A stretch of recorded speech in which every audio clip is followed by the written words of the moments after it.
আসসালামু আলাইকুম এভরিওয়ান। স্বাগতম সবাইকে এসএসসি ২৭ বিশেষ শিওর শর্ট প্রোগ্রামের রসায়নের প্রথম ক্লাসে। ইতিমধ্যেই তোমাদের এসএসসি শিওর শর্ট ২৭ ব্যাচের প্রোগ্রাম আমাদের শুরু হয়ে গেছে। আমরা বলছি এই কোর্সটা সম্পূর্ণ ফ্রিতে দিব। তো সেই ধারাবাহিকতায় আমাদের প্রথম ক্লাস অলরেডি গত দিনে ইউটিউবে আপলোড হয়েছে। যারা এখনও ক্লাসটি করেনি আমাদের ইউটিউবে গেলেই পাবা। প্রথম দিনে আমাদের ফিজিক্সের তোমাদের শিয়াব ভাইয়া গতি অধ্যায়ের প্রথম লেকচার করিয়েছেন। আজকে আমি তোমাদের রসায়ন শুরু করব। তোমাদের রসায়নের তৃতীয় অধ্যায়, তোমাদের রসায়নের তৃতীয় অধ্যায়ের নাম হচ্ছে পদার্থের গঠন। এই অধ্যায়টি নিয়ে শুরু করব। তো একটা চ্যাপ্টার শুরু করার আগে এই চ্যাপ্টার থেকে কি পড়লে আমরা 100% সিকিউ কমন পাবো, কোন টপিকগুলো মোস্ট ইম্পর্টেন্ট, এটা আমাদেরকে আগে জানতে হবে। তো আসো আমরা আগে চ্যাপ্টার ম্যাপটা জেনে নেই। চ্যাপ্টার ম্যাপে কি দেখো, পদার্থের গঠন অধ্যায় থেকে আমাদের মোটে 5টা টপিক পড়তে হবে। এই 5টা টপিক যদি আমরা ভালো করে আয়ত্তে রাখতে পারি ভাইয়া, আমাদের এই চ্যাপ্টার শতভাগ কমপ্লিট। আমরা কোনো জায়গাতেই কোনো কোশ্চেনে আটকাবো না, ঠিক আছে? 5টা টপিকের মধ্যে কি? মৌলিক কণিকা, এটা 1 স্টার বলা যায়। মৌলিক কণিকাটা 1 স্টার, হ্যাঁ। এরপর আসো পরমাণুর মডেল। পরমাণুর মডেলের মধ্যে আমাদের রাদারফোর্ড পরমাণুর মডেল আছে, বোর পরমাণু মডেল আছে। ভাই দুইটাই ইনফিনিটি স্টার, এই দুইটাই আমাদের খুব ভালো করে জানতে হবে, ঠিক আছে? এরপর আসে ইলেকট্রন বিন্যাস। ইলেকট্রন বিন্যাস থেকে সাধারণত এই অধ্যায় সৃজনশীল আসে না, বাট 4 নম্বর অধ্যায়ে গিয়ে এই ইলেকট্রন বিন্যাসের মাধ্যমে আমাদেরকে পরমাণুর যে পর্যায় সারণীতে অবস্থান এটা নির্ণয় করতে হয়, যার জন্য ইলেকট্রন বিন্যাসটাও আমাদের জানা খুব জরুরি। এবং চতুর্থ অধ্যায়ের এই পরমাণুর যে এই পর্যায় সারণীতে অবস্থান নির্ণয়, এটা থেকে 100% সিকিউ থাকেই। এরপর আসো গড় আপেক্ষিক পারমাণবিক ভর নির্ণয়। এই আপেক্ষিক পারমাণবিক ভর নির্ণয় তোমাদের বইয়ে দুইভাবে দেওয়া আছে, একটা হচ্ছে শতকরা পরিমাণ থেকে, একটা হচ্ছে একটি পরমাণুর ভর থেকে। ভাই এই টপিকটাও ইনফিনিটি স্টার। এই চ্যাপ্টারের যদি সৃজনশীল হয় তাহলে এই দুই টপিকই ফার্স্ট প্রায়োরিটি, পরমাণুর মডেল, গড়াপেক্ষিক পারমাণবিক ভর নির্ণয়।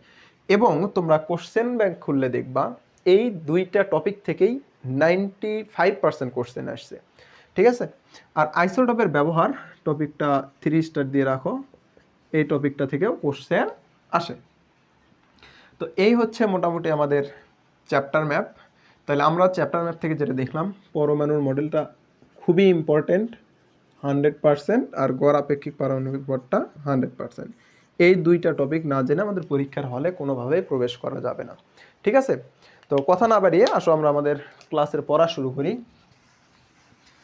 আমরা এই যে পরমাণুর মডেল বা যেগুলো দেখলাম এগুলো আমরা পড়বো, কিন্তু আমি তোমাদেরকে বলছি যে আমাদের এই প্রোগ্রামের মূল উদ্দেশ্য হলো যারা কিছুই পড়াশোনা করনি তাদেরকে একদম আমরা জিরো বেসিক থেকে শুরু করাবো। তো এই জন্য আমরা চ্যাপ্টারের প্রত্যেকটা টপিকই যা যা ইম্পর্টেন্ট, এমসিকিউ সিকিউ সব কিছুর জন্যই পড়াবো। বাট সিকিউ এর জন্য যে টপিকগুলো বেশি ইম্পর্টেন্ট সেগুলো একদম ডিটেলস পড়াবো। যেগুলো সিকিউ এর জন্য তুলনামূলক কম ইম্পর্টেন্ট বা যেগুলো থেকে সিকিউ হয় না, শুধু এমসিকিউ হয়, সেই টপিকগুলো আমরা তোমাদের জন্য শুধু এমসিকিউ এর জন্য কভার করে দেবো। তো আসলে চ্যাপ্টার খুললেই আমরা প্রথমে যে জিনিসটা পাবো সেটা হচ্ছে মৌলিক কণিকা। মৌলিক কণিকা, বাইরে ঝিরিঝিরি বৃষ্টি হচ্ছে, খুব সুন্দর ওয়েদার, পড়াশোনা করার মতো ওয়েদার। মৌলিক কণিকাটা কি দেখো ভাই, মৌলিক কণিকাটা হচ্ছে যে পদার্থকে ভাঙলে ওই পদার্থ ছাড়া অন্য কোনো পদার্থ পাওয়া যাবে না, সেই পদার্থকে আমরা কি বলি, মৌলিক পদার্থ। বা মৌলিক কণিকা না লিখে আমরা মৌলিক পদার্থই লিখি। মৌলিক পদার্থ এবং যৌগিক পদার্থ, কারণ মৌলিক আসলে কণিকা হয় না, পদার্থই হয়। মৌলিক পদার্থ, মৌলিক পদার্থটা কি ভাই, যে পদার্থকে ভাঙলে ওই পদার্থ ছাড়া অন্য কোনো পদার্থ পাওয়া যায় না, সেই পদার্থকে মৌলিক পদার্থ বলা হয়। যেমন তোমরা একটা জিনিস চিন্তা করো, তোমাদের বাসায় একটা সিলভারের পাতিল আছে, সবার বাসাতেই আছে না, তাই না? আমাদের মা চাচি বোনরা এটাতেই রান্না করেন। তো এই সিলভারের পাতিলকে তুমি যদি কখনো ভাঙো, তুমি কি সিলভার ব্যতীত অন্য কিছুই পাবা? আচ্ছা সিলভারের পাতিল বাদ দিলাম, মাটির পাতিল তো আছে। মাটির পাতিলকে যদি ভাঙো, তুমি কি মাটি ছাড়া অন্য কোনো উপাদান পাবা? পাবা না। তার মানে এই যে তুমি মাটির পাতিলকে ভেঙে মাটি ছাড়া অন্য কিছু পেলে না, তার মানে এই মাটির পাতিলটা একটা কি, মৌলিক পদার্থ। সিলভারের পাতিলে শুধু সিলভার আছে, এই সিলভারটাই কি একটা মৌলিক পদার্থ। তাহলে মৌলিক পদার্থের সংজ্ঞাটা আমরা কি জানলাম, যে পদার্থকে ভাঙলে ওই পদার্থ ছাড়া অন্য কোনো পদার্থ পাওয়া যায় না তাকে মৌলিক পদার্থ বলে। এখন রসায়ন আমরা পড়তেছি, রসায়নে সবকিছু শর্টকাট আমরা ইউজ করি, তার মানে মৌলিক পদার্থ আমরা এত বড় কথাটাও ইউজ করব না, এটারও সংক্ষিপ্ত রূপটাই আমরা ইউজ করব, তাই না? মনে রাখবা মৌলিক পদার্থকে সংক্ষেপে মৌল বলা হয়। তাহলে সংক্ষেপে কি বলা হয়? সংক্ষেপে মৌল বলা হয়। আর এই রসায়নের যতগুলা মৌলিক পদার্থ আছে সবগুলাকে আমরা এই মৌল বলেই ডাকবো। তাহলে রসায়নের যতগুলা মৌলিক পদার্থ আছে সবগুলোকে আমরা কি বলে ডাকবো? মৌল বলে ডাকবো। এখন মৌলিক পদার্থ যেটা আমরা পড়লাম, এই মৌলিক পদার্থগুলা কি, বা রসায়নের মৌলিক পদার্থ কি? দেখো, রসায়নের যতগুলা মৌল আছে সবগুলাই মৌলিক পদার্থ। রসায়নে মোট মৌল আছে কয়টি? আগে আমরা এই টপিকটা দেখি। এখন পর্যন্ত আবিষ্কৃত, অর্থাৎ 2016 সাল পর্যন্ত, 2016 সাল পর্যন্ত আবিষ্কৃত মোট মৌলের সংখ্যা 118টি। 118টি। তাহলে 2016 সাল পর্যন্ত আবিষ্কৃত মৌলের সংখ্যা কয়টি ভাইয়া? 118টি। এখন আমরা দৈনন্দিন জীবনে যত কিছু ব্যবহার করি এগুলোর মধ্যে আমরা দুইটা সোর্স বা মাধ্যম থেকে পাই সব জিনিসই, তাই না? একটা হচ্ছে প্রাকৃতিক সোর্স আর একটা হচ্ছে কৃত্রিম সোর্স। প্রাকৃতিক কি? যেটা আমরা পরিবেশে পাই সেটা প্রাকৃতিক, আর যেটা আমরা কি করি ল্যাবে বা গবেষণাগারে বা বাসায় তৈরি করি সেটা হচ্ছে কি? কৃত্রিম।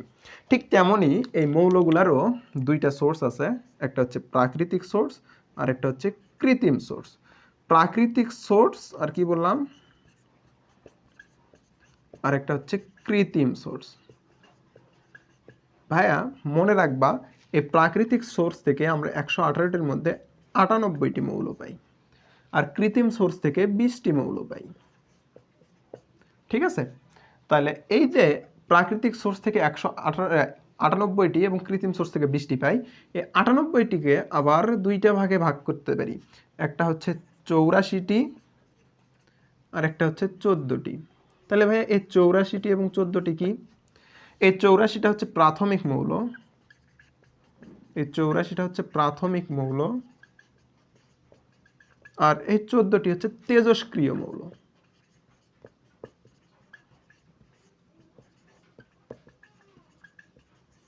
তেজস্ক্রিয় মৌল। ঠিক আছে? এখন আমরা কি? আমরা তো সবাই মানুষ, তাই না? আর আমরা মানুষ হয়ে যেহেতু রসায়ন পড়তেছি, তাহলে আমাদের শরীরে কত ধরনের যে মৌল আছে সেটা একটু জানা দরকার। মনে রাখবা মানব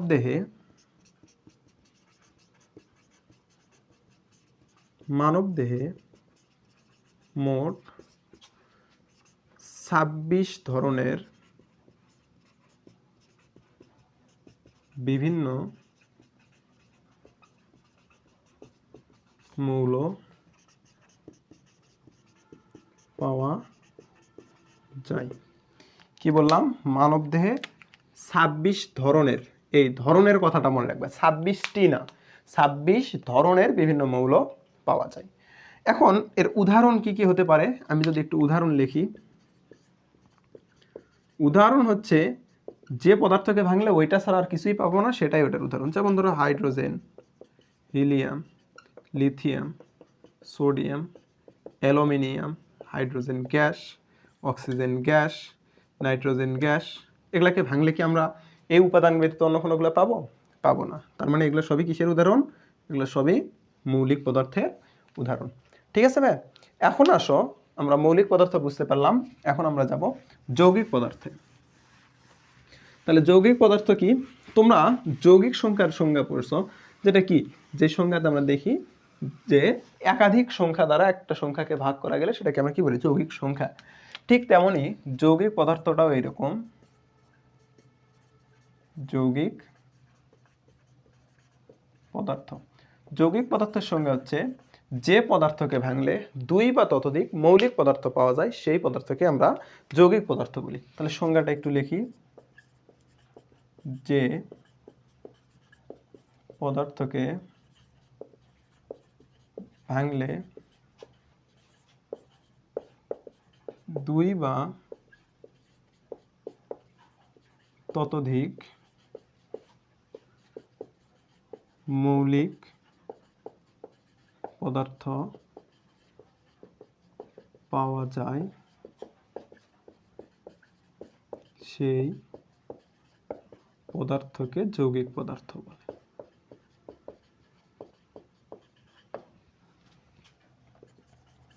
সেই পদার্থকে যৌগিক পদার্থ বলে। এর উদাহরণ কি হবে দেখো, তোমরা দৈনন্দিন জীবনে সবাই পানি খাও, তাই না? এবং সবাই তোমরা কি খাও? লবণ খাও। এই যে তোমরা পানিটা খাও, দেখো তোমরা যে পানিটা খাও, আজ থেকে এটাকে তোমরা পানি বলবা না, এটা তোমরা রাসায়নিক সংকেতে H2O বলবা।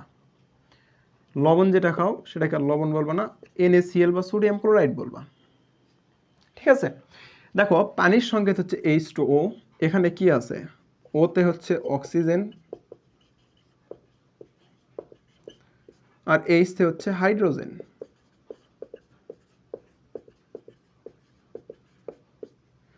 তাহলে এখানে অক্সিজেন আছে এবং কি হাইড্রোজেন আছে। তাহলে দেখো তো অক্সিজেন একটা আলাদা হচ্ছে মৌলিক পদার্থ, হাইড্রোজেন একটা আলাদা মৌলিক পদার্থ। তাহলে দুইটা একত্রিত হয়ে কি তৈরি করছে? পানি তৈরি করছে। তার মানে এখানে কি দুইটা মৌলিক পদার্থ আমরা পাইছি না? আমাদের সংজ্ঞাতে কি বলা আছে? দুই বা ততোধিক মৌলিক পদার্থ পাইলে সেটা কি পদার্থ? যৌগিক পদার্থ। ঠিক তেমনি সোডিয়াম ক্লোরাইডে দেখো, এখানে সোডিয়াম একটা মৌল, ক্লোরিন একটা মৌল, দুইটা একত্রিত হয়ে কি তৈরি করছে? লবণ তৈরি করছে। তার মানে এটাও একটা কি মৌলিক পদার্থ। আবার দৈনন্দিন জীবনে আমরা কি কার্বন ডাইঅক্সাইড ছাড়ি, এই কার্বন ডাইঅক্সাইডে একটা কার্বন আছে, একটা অক্সিজেন আছে। তার মানে কি কার্বন এবং অক্সিজেন দুইটাই আছে। তার মানে দুইটা মিলে তৈরি হলে সেটা কি যৌগিক পদার্থ। এখন বলো তো ভাইয়া, এই অক্সিজেনটা কি মৌলিক না যৌগিক পদার্থ? এটা তোমরা কমেন্টে জানাবা। আমরা যেটা ত্যাগ করি সেটা যৌগিক পদার্থ, বাট যেটা গ্রহণ করি সেটা মৌলিক পদার্থ না যৌগিক পদার্থ, এটা তোমরা কমেন্টে জানাবা। ঠিক আছে, এরপরে আসো, আমাদের যৌগিক পদার্থও শেষ। এখন আমরা শুরু করব অণু এবং পরমাণু নিয়ে। আমরা তাহলে এখন পড়ব পরমাণু। এখন কি পড়ব?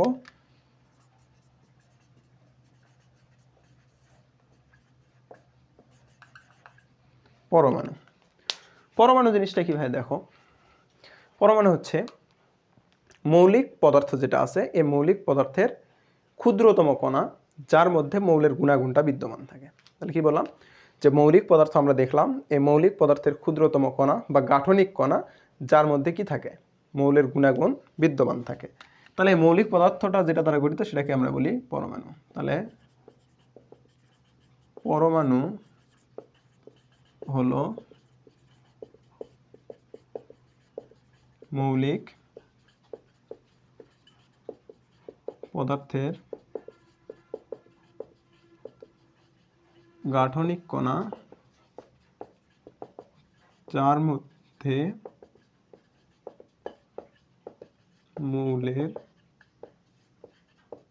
মধ্যে মৌলের গুণাগুণ বিদ্যমান থাকে। তাহলে পরমাণু হলো মৌলিক পদার্থের গাঠনিক কণা, যার মধ্যে মৌলের গুণাগুণ বিদ্যমান থাকে। এখন এই পরমাণুটার আবিষ্কার সম্পর্কে একটু জানতে হবে। ভাই আমরা যে জিনিসটাকে এখন পরমাণু নামে জানতেছি, এই জিনিসটা প্রথম যখন আবিষ্কার হয় তখন এটাকে পরমাণু নামে আবিষ্কার করা হয়নি। একজন বিজ্ঞানী সর্বপ্রথম এইটাকে অ্যাটম নামে আবিষ্কার করেন, সেটাও তার ধারণার উপরে। বিজ্ঞানী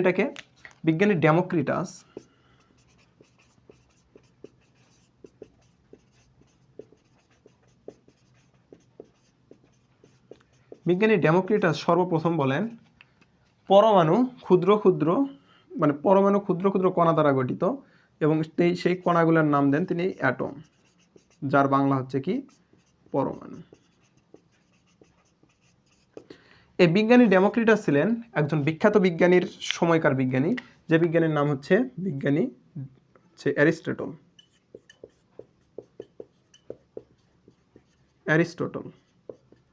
তাহলে ভাই এই অ্যারিস্টটলের সময় ডেমোক্রিটাস একজন সাধারণ ব্যক্তি ছিলেন। একজন এত বড় বিজ্ঞানীর সময় যদি একজন কোনো পরীক্ষা নিরীক্ষায় প্রমাণ ছাড়া একটা মতবাদ দেন, তাহলে সেটা কি কেউ গ্রহণ করবে না। কারণ ডেমোক্রিটাস তিনি এটা পুরো পরীক্ষালব্ধ প্রমাণ থেকে দিছিলেন না, তিনি জাস্ট তার ধারণা থেকে বলছিলেন যে পরমাণু অ্যাটম দ্বারা গঠিত, এবং ওই সময় অ্যারিস্টটল এটা বিরোধিতা করেন, যার কারণে বিজ্ঞানী ডেমোক্রিটাসের সময় এই মতবাদটা গ্রহণযোগ্যতা পায়নি। এই ডেমোক্রিটাসের এই মতবাদ দেওয়ার প্রায় 2500 বছর পর পর 1803 সালে একজন বিজ্ঞানী তিনি পরীক্ষালব্ধ প্রমাণের মাধ্যমে বলেন যে পরমাণু মানে হচ্ছে বলেন মানে এই যে মৌলসমূহ পরমাণু দ্বারা গঠিত। তিনি পরীক্ষালব্ধ প্রমাণ করে দেখেন যে মৌলসমূহ বা পদার্থসমূহ সকল পদার্থই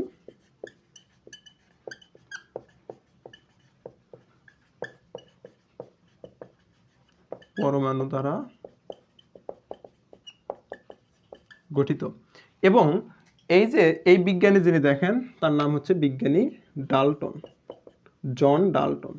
হ্যাঁ, তাহলে কে দেখেন? বিজ্ঞানী জন ডাল্টন। দেখেন এই জন ডাল্টন এটা আবিষ্কার করার পরে তিনি ডেমোক্রিটাসের সম্মানার্থে বা ডেমোক্রিটাসের প্রতি সম্মান প্রদর্শন করে এই পরমাণুটার নাম তিনি দেন অ্যাটম।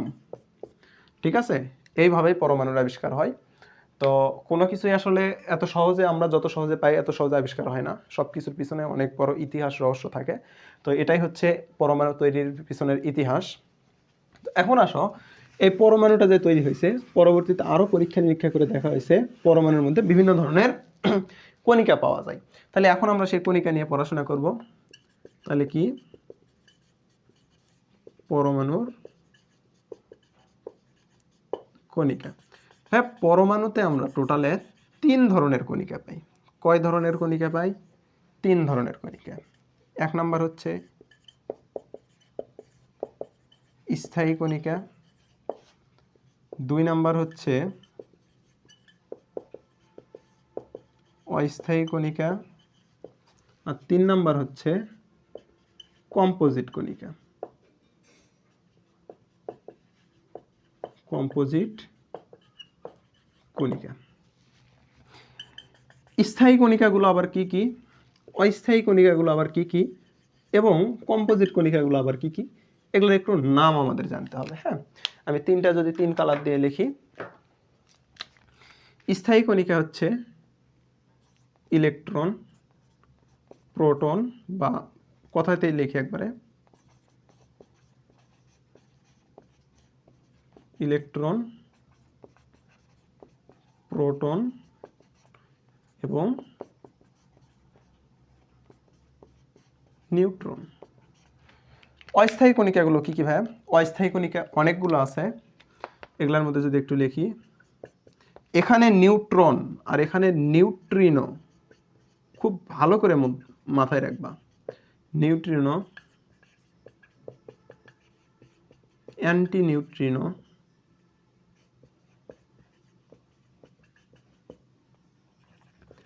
পজিট্রন, পজিট্রিনো,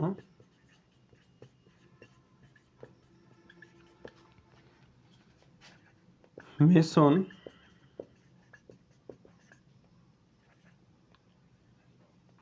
তারপরে গ্যাভিট্রন,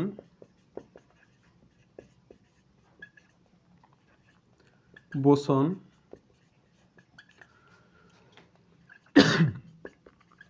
এরপরে হচ্ছে মিউন, পাইন। জানি না এত নিচে লেখা দেখা যাচ্ছে কিনা, বাট আমি বলে দিচ্ছি। নিউট্রিনো, অ্যান্টি নিউট্রিনো, পজিট্রন, পজিট্রিনো, meson, graviton, boson, muon, pion. আর কম্পোজিট কণিকা কি কি ভাইয়া? কম্পোজিট কণিকার মধ্যে আছে হচ্ছে সবচেয়ে গুরুত্বপূর্ণ আলফা কণা, এটার নাম হচ্ছে আলফা, এই চিহ্নর নাম। আর হচ্ছে ডিউটেরন, ডিউটেরন। একটা হচ্ছে আলফা কণা আর একটা হচ্ছে ডিউটেরন। আলফা কণাটার পরিচয় একটু যদি বলি, দ্বিধনাত্মক হিলিয়াম নিউক্লিয়াসকেই বলা হয় আলফা কণা। আর ডিউটেরনটা কি? আমরা জানি হাইড্রোজেনের 7টা আইসোটোপ রয়েছে, এর মধ্যে প্রকৃতিতে পাওয়া যায় 3টি। কি কি? Protium, deuterium, tritium. এই ডিউটেরিয়ামের নিউক্লিয়াসকে আমরা ডিউটেরন বলি। তো আমরা এই অস্থায়ী এবং কম্পোজিট এই দুইটা নিয়ে এ পর্যন্তই আলোচনা ব্রেক করব। বাট স্থায়ীগুলো নিয়ে আমাদেরকে কি করতে হবে? আমাদেরকে পড়াশোনা করতে হবে, কারণ এই স্থায়ীগুলোতে আমাদের ম্যাথ আছে। এখন ভাই স্থায়ী কণিকা কি, অস্থায়ী কণিকা কি এবং কম্পোজিট কণিকা কি, এগুলা যদি একটু সংক্ষেপে সংজ্ঞা বলে দিই। দেখো, স্থায়ী কণিকা কি? যে সকল কণিকা প্রকৃতিতে মুক্ত অবস্থায় পাওয়া যায় তাদেরকে স্থায়ী কণিকা বলে। অস্থায়ী কণিকা কি? যে সকল কণিকা প্রকৃতিতে মুক্ত অবস্থায় পাওয়া যায় না তাদেরকে অস্থায়ী কণিকা বলে। আর কম্পোজিট কণিকা কি? স্থায়ী এবং অস্থায়ী কণিকা ব্যতীত সকল কণিকাই হচ্ছে কম্পোজিট কণিকা। ঠিক আছে, এটাই হচ্ছে এই তিনটার সংজ্ঞা। আমাদের ডিসক্রিপশনে আমাদের নিজের তৈরি যেই হ্যান্ড নোটগুলো আছে এগুলো আমরা লিঙ্ক দিয়ে রাখছি, তোমরা এই হ্যান্ড নোটগুলো ডাউনলোড করলে দেখতে পারবা কত প্রিমিয়ামভাবে আমাদের হ্যান্ড নোটগুলো সাজানো। এই হ্যান্ড নোটটা পড়লে আর আমাদের ক্লাসগুলো করলে তোমার কোনো জায়গায় কিচ্ছু পড়তে হবে না, সব কিছু তোমরা একবারেই পেয়ে যাবা। আমরা খুবই ধীরে ধীরে পড়াবো, বাট তোমাদের এই 4 মাসের মধ্যে খুব সুন্দরভাবে সিলেবাস শেষ করে দেবো। খুব লেন্দি ক্লাস দেবো না, কারণ দীর্ঘক্ষণ ক্লাসের মানে চোখের ক্যামেরার দিকে বা ফোনের দিকে হচ্ছে তাকিয়ে থাকলে চোখের বিশাল ক্ষতি হয়। আমরা চাই না কোনো স্টুডেন্টের চোখের ক্ষতি করে কিছু করাইতে। আমরা ম্যাক্সিমাম আধা ঘন্টা থেকে 45 মিনিট বা 1 ঘন্টার মধ্যে ক্লাসগুলো রাখবো, যে ক্লাসগুলা তোমরা দেখলে নিয়মিত ক্লাসগুলো যদি করো তোমাদের আর কোনো সমস্যা থাকবে না। ঠিক আছে, তো এখন আসো আমরা স্থায়ী কণিকাগুলো নিয়ে ডিটেলস পড়াশোনা করব। স্থায়ী কণিকা,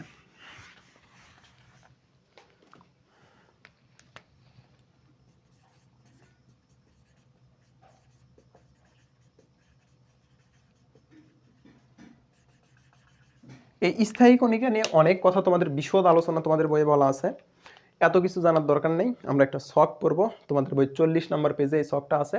এই শকটা মুখস্থ করলে আমরা ইলেকট্রন, প্রোটন, নিউট্রনের সব কিছু জানতে পারবো। আমরা পড়বো কি?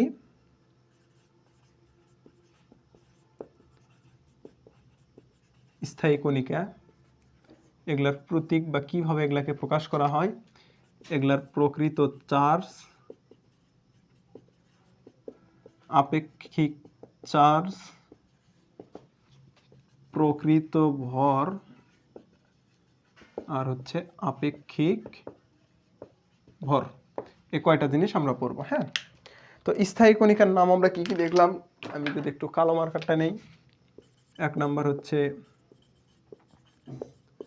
ইলেকট্রন, 2 নাম্বার হচ্ছে প্রোটন, 3 নাম্বার হচ্ছে নিউট্রন, তাই না ভাইয়া? এর বাইরে তো কিছু দেখিনি। ইলেকট্রনকে প্রকাশ করা হয় স্মল ই দ্বারা, স্মল ই দ্বারা, প্রোটনকে প্রকাশ করা হয় স্মল পি দ্বারা, আর নিউট্রনকে প্রকাশ করা হয় স্মল এন দ্বারা। খুবই ভালো করে মনে রাখবা, ইলেকট্রনের প্রথম অক্ষর ই, সেই স্মল ই দ্বারা ইলেকট্রনকে প্রকাশ করা হয়। প্রোটনের প্রথম অক্ষর পি, এই কারণে প্রোটনকে ছোট হাতের পি দ্বারা প্রকাশ করা হয়। নিউট্রনের প্রথম অক্ষর এন, এই কারণে নিউট্রনকে ছোট হাতের এন দ্বারা প্রকাশ করা হয়। শুধু ছোট হাতের না, বড় হাতের এন দ্বারাও প্রকাশ করা হয়। মানে প্রকাশ বলতে প্রতীক, এগুলোর প্রতীক হচ্ছে এটা। এর প্রকৃত চার্জ জানতে হবে। মনে রাখবা ইলেকট্রনের প্রকৃত চার্জ 9.11 × 10⁻⁻28 না 10 ইলেকট্রনের প্রকৃত চার্জ দেখছি, সরি আমি প্রকৃত ভর লিখছি, -1.60 × 10⁻31 কুলম্ব। কুলম্ব, আচ্ছা কুলম্বের প্রতীক লিখে আমি শুধু কুলম্বের সি দ্বারা প্রকাশ করা হয়। প্রোটনের প্রকৃত চার্জ -1, আমি তো ভুল লিখতেছি কেন, 10⁻19 কুলম্ব। প্রোটনের হচ্ছে +1.60 × 10⁻19 কুলম্ব, আর নিউট্রনের চার্জ 0। আমি দুঃখিত, প্রথমে মানগুলো লিখতে আমি একটু মিস্টেক করছিলাম। সেটা হচ্ছে যে ইলেকট্রনের প্রকৃত চার্জ -1.60 × 10⁻19 কুলম্ব, প্রোটনের প্রকৃত চার্জ +1.60 × 10⁻19 কুলম্ব -19 কুলম্ব, আর নিউট্রনের প্রকৃত চার্জ হচ্ছে 0 বা এর কোনো চার্জই নেই। এরপরে আমরা আপেক্ষিক চার্জগুলো পরে দেখব, প্রকৃত চার্জ, প্রকৃত ভরটা আমরা আগে দেখব। ইলেকট্রনের প্রকৃত ভর কত? 9.11 × 10⁻⁻28 গ্রাম। এটা একটু কেজিতেও জানতে হবে, 9.11 × 10⁻31 কেজি। মনে রাখবা গ্রাম থেকে কেজিতে আসতে গেলে এই যে সংখ্যাটা থাকবে এর সাথে 3 যোগ করে দেবা, তাহলে 28-এর সাথে 3 যোগ করলে কত হবে? 31। ঠিক তেমনই প্রোটনের প্রকৃত ভর 1.67 × 10⁻24 গ্রাম, যেটা তোমাদের বইয়ে লেখা আছে, বাট এর সাথে তোমাদের আরেকটু অ্যাড করতে হবে। সেখানে হচ্ছে যে এখানে একটা 3 অ্যাড করতে হবে, কারণ ম্যাথ করার সময় আমাদের এই সূক্ষ্ম মানটাই নিতে হয়। জানি না তোমাদের বইয়ে টাইপিং মিস্টেক নাকি ইচ্ছা করেই বাদ দিছে, বাট তোমাদের বইয়ে এই জিনিসটা তুলে নাও, 1.673 × 10⁻27 গ্রাম। আর কেজিতে করলে কত হবে ভাইয়া? বলছি পাওয়ার যেটা থাকবে তার সাথে 3 যোগ, তাহলে এখানে 24 আছে, 24-এর সাথে 3 যোগ করলে কত হবে 27, তাহলে 1.673 ইন্টু 10⁻⁻27 কেজি। এখন আসো নিউট্রন, নিউট্রনের কত, নিউট্রনের হচ্ছে, নিউট্রনেরও তোমাদের সেম লেখা আছে 1.67 ইন্টু 10⁻⁻24 গ্রামই লেখা আছে, বাট এখানে তোমাদেরকে একটু অ্যাড করতে হবে, সেটা হচ্ছে যে 5 অ্যাড করতে হবে।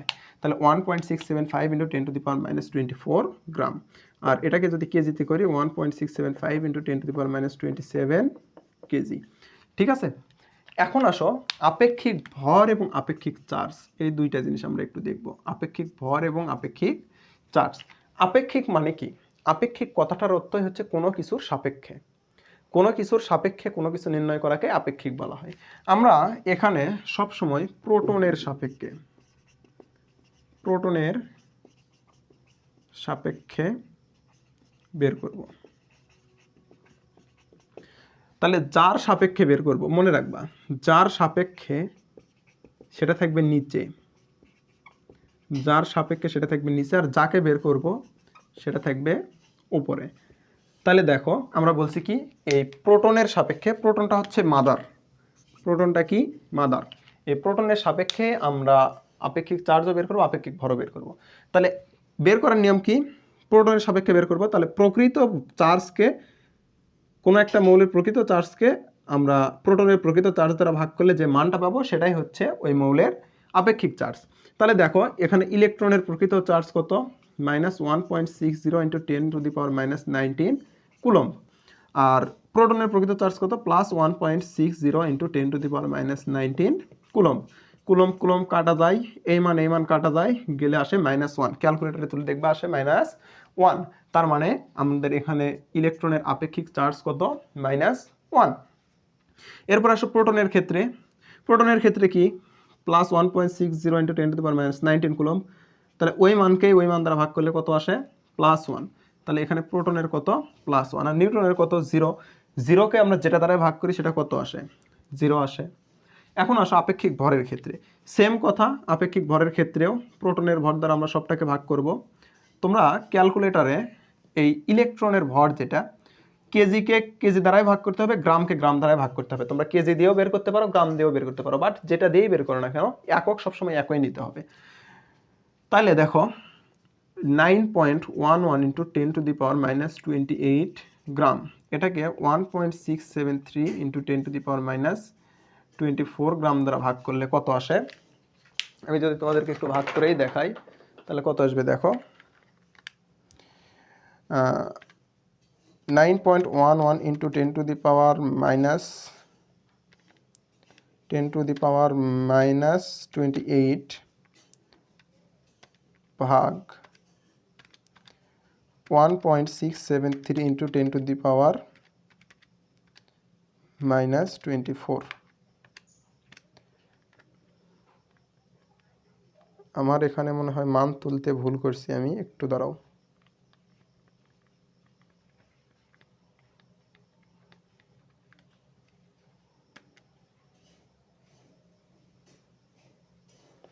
তাহলে এখানে ভাগ করলে আমরা যেটা পাই 0.00054 এরকম, মানে জিরোর পরে অনেক ডিজিট, যেটা প্রায় আমরা জিরোই ধরতে পারি। কত ধরতে পারি? 0। তাহলে এখানে আপেক্ষিক ভর ইলেকট্রনে আমরা কত পাইলাম? 0। এরপরে প্রোটন এবং নিউট্রনের আসো, প্রোটনের ভরকে প্রোটন দ্বারাই ভাগ করো, তাহলে কত আসবে? অবশ্যই এটা তো 1ই আসবে, এটা তো আর বলার কিছু নাই, তাই না? অবশ্যই এটা কি আসবে? 1 আসবে।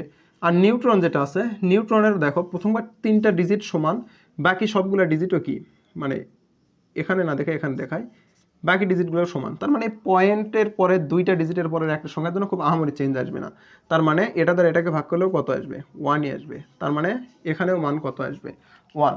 এই যে আমরা যে ছকটা দেখলাম ভাইয়া, এই ছকটা আমি যেভাবে করাইলাম, এটা যদি তোমরা বুঝতে নাও পারো এটাতে কোনো সমস্যা নাই, বাট এই ছকটা তোমাদেরকে মুখস্থ করতেই হবে, করতেই হবে, করতেই হবে, ইনফিনিটি স্টার। এটা এই ছক না পারলে তুমি এই অধ্যায়ের লাস্টের ম্যাথগুলা পারবা না। কথা কি বুঝতে পারলাম? এই ছকটা না পারলে তোমরা এই অধ্যায়ের লাস্টের ম্যাথগুলা পারবা না। তার মানে এই ছকটা তোমাদেরকে খুবই ভালোভাবে মুখস্থ করতে হবে, খুবই ভালোভাবে। এখানে একটা কথা মনে রাখবা, ইলেকট্রনটা প্রোটনের তুলনায় 1840 গুণ হালকা বা কম ইলেকট্রনের ভর, তাহলে ইলেকট্রনের ভর প্রোটনের ভরের তুলনায় 1840 গুণ কম, এটা তোমাদের বই লেখা আছে। আবার এইচএসসির বই লেখা আছে 1837 গুণন, মানে 1837 গুণন কম। এটা এক এক বই এক একটা ভ্যারি করে, বাট তোমরা যেহেতু এসএসসিতে আসো তোমাদের বই যেটা লেখা আছে এটাই তোমাদেরকে জানতে হবে। তো এটা গেল আমাদের পরমাণু নিয়ে যে বিশদ কথাবার্তা বলা ছিল সেটা। এখন আমরা অণু নিয়ে একটু কথা বলবো, অণু নিয়ে কথা বলার পরে আমরা অন্য টপিকের দিকে যাব। এখন আসো অণু। অণু জিনিসটা কি ভাইয়া দেখো, অণু আমরা রসায়ন পড়তেছি, রসায়নে পরমাণু আছে, তাহলে পরমাণু জিনিসটা কি ছিল, মৌলিক পদার্থের গাঠনিক একক। আর এই গাঠনিক এককটাই যদি দুই বা ততোধিক একত্রিত হয়ে রাসায়নিক বন্ধন দ্বারা যুক্ত থাকে তাহলেই তাকে আমরা অণু বলবো। তাহলে সংজ্ঞাটা কি আসলো, দুই বা ততোধিক পরমাণু যদি পরস্পরের সাথে রাসায়নিক বন্ধনের মাধ্যমে, অবশ্যই এই কথা উল্লেখ করতে হবে, রাসায়নিক বন্ধনের মাধ্যমে যুক্ত থাকে তাহলে তাকে আমরা অণু বলবো। তাহলে কি, দুই বা ততোধিক পরমাণু যদি পরস্পরের সাথে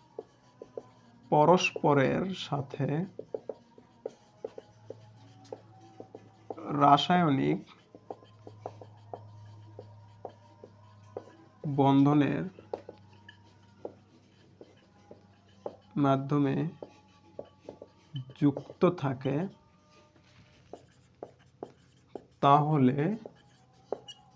তাকে অণু বলে। তাহলে দুই বা ততোধিক পরমাণু যদি পরস্পরের সাথে রাসায়নিক বন্ধনের মাধ্যমে যুক্ত থাকে তাহলে তাকে অণু বলে। যেমন তোমরা দেখলা কি H2O, পানির অণু, এটা দেখো রাসায়নিক বন্ধনের মাধ্যমে যুক্ত থাকে। কিভাবে যুক্ত থাকে, এই অক্সিজেন অণুর সাথে ইলেকট্রন শেয়ার করে দুইটা হাইড্রোজেন পরমাণু দুইটা হাতে যুক্ত থাকে, মানে অক্সিজেনের দুই হাতে দুইটা হাইড্রোজেন যুক্ত থাকে। এটা হচ্ছে পানির গাঠনিক সংকেত, বা এটাই হচ্ছে, এই যে দেখো এখানে এই বন্ধনগুলোকে আমরা রাসায়নিক বন্ধন বলি। তাহলে এখানে অক্সিজেনের সাথে হাইড্রোজেন রাসায়নিক বন্ধনে যুক্ত আছে।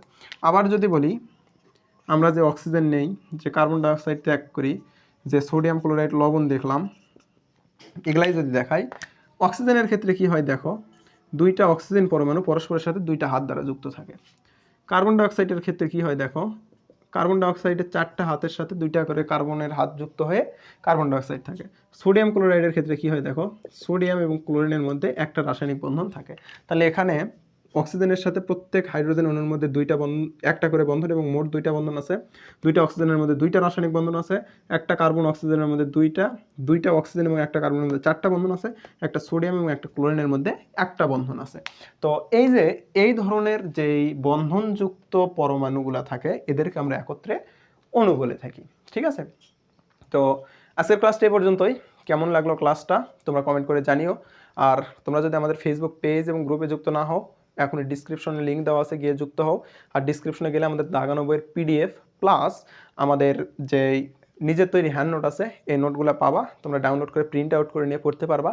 খুব সুন্দরভাবে গোছানো আছে ওখানে সব কিছু। এটা পড়লে তোমাদের আর কিছুই লাগবে না। তো দেখা হচ্ছে পরবর্তী ক্লাসে। ততক্ষণ সবাই ভালো থাকো। আসসালামু আলাইকুম ওয়া রাহমাতুল্লাহ।